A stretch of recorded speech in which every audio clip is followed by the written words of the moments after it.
I am Araceli, a wealth advisor, real estate investor in the United States and Canada, and creator of Wealthy Women in Real Estate. Every week, I meet with Colette, a real estate broker and a real estate investor in Canada. We come together to talk about all things real estate investing and how to increase your wealth. Join us. Welcome everyone. This is Araceli and I'm here with my partner Colette. In this week's chat, we have a very interesting subject, and that is how to get better tenants. Colette, can you introduce yourself and start with the subject? Of course I can. Hi everyone, my name is Colette Rava. I am a residential real estate broker in the GTA. I like working West End, and I like working with all kinds of people. And my specialty, or one of my specialties, happens to be helping landlords. And that's something that I feel they need as much help as tenants do, because they need to know the law, they need to know what they can say, what they can't say, what they can ask, what they can't ask, human rights laws, blah, blah, blah. I know I'm making light of it, but it can be quite serious, and you really want to keep yourself, landlord, safe, and you want to make sure that you pick the best tenants, right? Oh, absolutely. And I just wanted to point out that in Canada, the laws are more favorable to tenants than they are to landlords. In the States, it's not as much, right? Yeah. I just want to correct you. I don't know if it's all of Canada or just we know Ontario really well. And Ontario, I know Ontario. Okay, so yeah, let's just say that it's Ontario. But I would think that in general, that would be true for the country of Canada. In the US as well, I am very familiar with the Ohio market, and the laws are a little bit different and are a little bit more lenient. And remember, you always have to keep track of records that you have spoken or given warnings, or if you have anything that you are giving to the tenants, you have to keep track of that. So important. Doesn't matter what country, you have to have that if you want to have the due process more quickly. Right. And even saying like my specialty is in landlords and helping landlords. I can't promise that the tenant is 100% wonderful and spectacular, because things do happen in people's lives. And sometimes, especially during COVID, when let's say their businesses have suffered and they can't pay rent. So there are ways of managing a tenant and keeping track of them or keeping in touch with them, and really remembering that you're both human beings and you can both talk before you have to start sending them notices and eviction notices and all that stuff. So, but before all that nonsense, we have a great way. Really 3 simple steps that you have to keep in mind when you want to select a really good tenant. So should we go? Yeah. Tell everyone what our secrets are? Well, I don't know if you want to tell them the secrets. We're going to have to kill a lot of people, all right? Keep it to yourself. Yeah, that's right. Well, okay, and believe it or not, like, I'm not saying this because I am a realtor, but the first real tip is to hire a realtor for actually more than 2 reasons. But the main 2 reasons is, number 1, because they put it on MLS. So the marketing is taken care of your property. They will take pictures of the property. They will talk to tenants. I don't even show a property until I have a good idea who the tenant is when they call me, if they call me directly. So the second thing about hiring a realtor is we also have to deal with other realtors that they, just like a buyer may not go directly to the listing agent or the selling agent. They have their own agent. So if someone comes to me with an agent for the rental unit, I can ask those questions of the agent. How do you know them? How long have you known them? Are they vetted? What kind of income do they make? All these things that they've already had that explanation, and they know who they're representing. So that's a very good sign to actually deal with other agents when you want to find a tenant. So usually the payment for a landlord to find a tenant is 1 month rent. So either the listing agent, if they find the tenant, they get both sides, or if you have 2 agents, it's only a half month rent. So imagine, like, the value that you're getting for that is totally worth it. I've never had one landlord saying, oh my gosh, your fees are too high. Never. because of what we do, we vet the tenant and we tell them, listen, this is the detail, this is who they are, I've met them, I've talked to them in person, and it's really quite specialized. So that's number one. Number two is do your due diligence. So that means when you get the rental application, even before you have an offer or before you sign the offer, make those phone calls. Call the previous tenants, or sorry, the previous landlords that they've had. Call their references, even if they're friends. Ask those questions. Ask those really tricky questions, and pay attention to what how they answer and what the answers are. Because a lot of previous tenants, previous landlord, if the previous landlord says, oh yeah, they're great, just take them. And then that's not a good sign. Yeah, there's like, okay, well, can you elaborate on that? Like, tell me more details. And then once you're friendly and you talk and really get to it, and some landlords will be outright and really say, oh my gosh, run, do not take these guys, they're this and that, and they'll tell you. So it's really, you really have to use, diplomacy when you talk to the previous and the right wording as well, because sometimes if somebody wants to get rid of a tenant, they could tell you, oh yeah, they're wonderful, because they just want to get rid of them. Right. And then you don't know. So it's just you have to kind of read between the lines and see what it is. Well, and that's exactly what number 3 is. So use your instincts. And I think that might be the most important thing, because I'll tell you a little story. So here is somebody who doesn't really look the part, but they told me, and I won't even say it's a man or a woman. They told me they are, they have this very good high paying job. They send me all the paperwork. They send me everything. Everything looks great on paper. And the reason that they moved out is because the landlord is selling the property. And that, honestly, I think everybody, the last, let's say 5 tenants, or sorry, the last 5 tenants that I've vetted. It happened to me.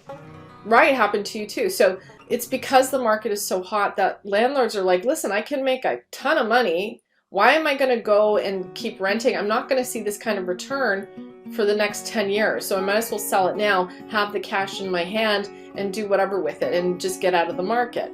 So that's what people are doing. So the tenants that have been coming to me say, landlord is selling the house. So when I call the landlord and say, hey, what's the deal? And they say, oh, they're great. You don't even know who you're actually phoning. So using a realtor, I can actually see who's on title of the house, make sure that's the right person, the actual person who's the landlord that I'm speaking to on the phone. I look up the phone number. I make sure it's not my friend. Do you remember Seinfeld? Yep. Remember Vandalay Industries? And then Jerry would pick up the phone. So that happens. So this actually happened with me. So I had a person come and say they're this person. The paperwork looks really good. I phoned the landlord or the landlord. Landlord turns out to be a friend of hers that I found out later. It wasn't the landlord at all. Of course they said, yeah, she's great. They're great. Oh, sorry. They're great. I blew it. But then I went a step further. I looked up the listing. I had the address of their house. I looked up the listing. I called the listing agent. And I said, hey, can you please tell me about the people that lived there when you sold the house, or, if you're still selling the house, whatever the process. I can't remember. I think it was already sold at that point. Tell me about the person that lived there. They gave me a whole different story of what that person was like. Wow. So things like that, the 3 of them have to do with one another. Hire a realtor that can do that research, that knows that you can go and say, hey, listen, can you please make that phone call? Can you please do the due diligence for me? Not every realtor does it. But, in this case, I did, because something smelled fishy. My instincts. So you were using your instincts in this case. And it's true. Sometimes things look, but there's just one piece of paper that it says, this looks too good to be true. Something doesn't match up. So. Right. Well, and even to go one step further to say, okay, this is your company. And it's a she now. She gave me a paper that said, this is the company I work for, and I Google mapped it. And there's no such company. I went online to see if I could find this company. Made a phone call to the company to see if it was actually a real company. Didn't exist. Nobody was on the other line. Not even a machine to say, hi, you've reached ABC, whatever. Didn't even happen. So that's why due diligence is important. Use your instincts and use a realtor, because honestly, we are professionals. Well, most of us are professionals. Hard to say, but honestly. Well, I wanted to say something here when it comes down to hiring a realtor, especially in Canada, in Ontario. We don't have a lot of access to know who owns the property, some of the other little things that we need to find out about, who's involved, all of that kind of stuff. It's a lot harder to find. In the US, we have a little bit more access. Right. But you don't want to be playing around with it, trying to find out who owns the house while you can hire a realtor. Really, what they do for the price that they charge, it's like don't even think about it, because you'll have a much better tenant and it's vetted before. And of course, you always have to be in agreement with it. It has to be matched up with what you want, right? Not only what the realtor presents to you, but that is a huge layer of protection to you. The same, like you can never really decide how long the tenant is going to be good, because some tenants start very good. And they get divorced, they lose their job, they get sick, something happens in their lives. I don't think that people plan to be bad tenants. It's just life happens. Well, some do. Well, there are those. There's those professional. Yeah. You've heard the professional tenant term, right? So there are those people out there, and the person that I was talking to, the story I told, could have been a professional tenant, but I didn't even get it to go that far. I said, you know what, you're just not honestly, the other thing too, the note for tenants, the landlord doesn't even have to tell you why you're rejected. Yeah. They have to say, thank you for applying. It's just not going to work out for whatever reason. So, and it could be on financials. It could be on they have an idea in their head. They want a double income, let's say. So it has something to do with income, because they want to make sure that they are safe, that they know if one person loses their job, the other ones can still pay. So there are all these little factors that using a realtor, we do help you, and also to write in the clauses that you might not think to write in.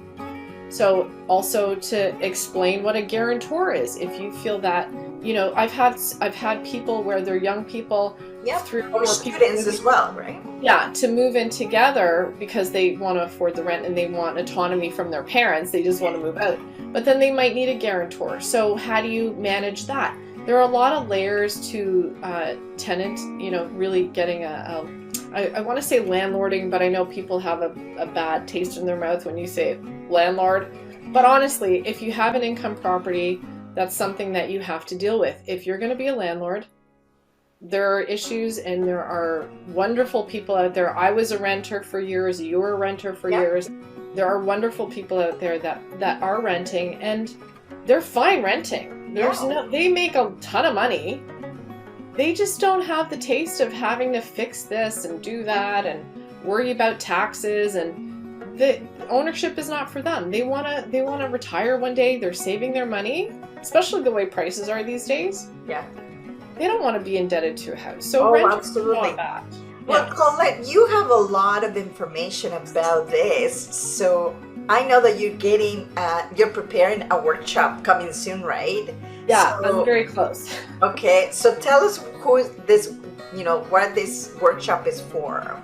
Sure. So you might see other income property workshops out there.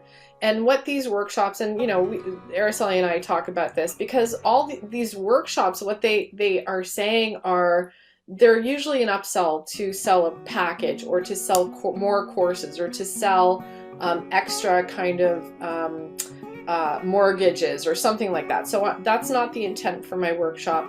My intent is to give really good information, just like this show, in a package for people who are either interested, they have never owned an income property, or they have an income property and they just don't know if they need to get a property manager or how to go about it. And I give great tips for clauses. Let's say if you of course I want you to use me to rent your next property, but if you can't, there's always something to learn. There's always something to be shared. Oh, absolutely. And remember that the laws keep changing, so you have to be updated on what you cannot say, or what you need, what kind of contract you need to use, all of those kind of things. So yeah, sorry, you see my little puppy. Yeah, looking forward to it. Like I'm a landlord, so I'd like to know and have more information about it, updated information. So I will be there. You know what? And I actually offer a free little PDF when you sign up. And also, there's always information to be had. And if you want more information, I just want to make contacts so people, if they have, they can use me as a resource to make a phone call and say, hey, we're interested in doing this, or we're not sure about that. That's what I'm here for. I love to share information. Yes, of course, I'd like to have fantastic. Yeah. But ultimately, it's to share information. So I'm happy. Yeah, we're gonna be posting stuff with the actual date soon, because I think that is so super important. So try to attend. If not, then just keep in touch with Colette, and then she'll tell you when the next one will be. Okay? Yeah, and I'll have several over the course of the year too. So it's not just the one. Once I have the one, then I'll do them once a month if they're that popular. So we'll see how many people need that. Yeah. Okay. Well, thank you, Colette, for sharing these tips. I think that is a great way to get started. So just as a summary, remember, you gotta hire a realtor to get your property out there. The second thing is make sure that you vet it. You will have an extra layer of protection with your realtor, but you still have to do your due diligence. And the third one is follow your instinct. If you have something that is not quite right, like even when you talk to the tenant, you will see that the paperwork doesn't quite match up with it, then ask more questions. But you know what?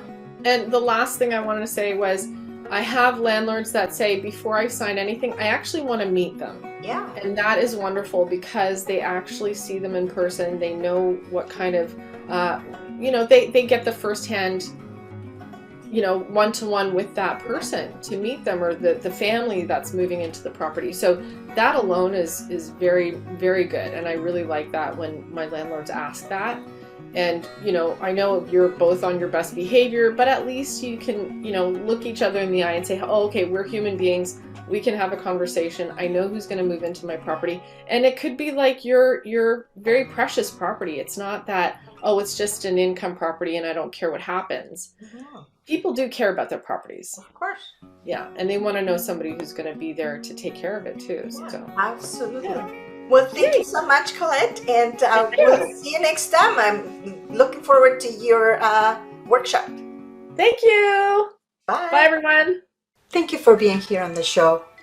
Please remember to subscribe and hit the notification bell to get notified when there are more shows available.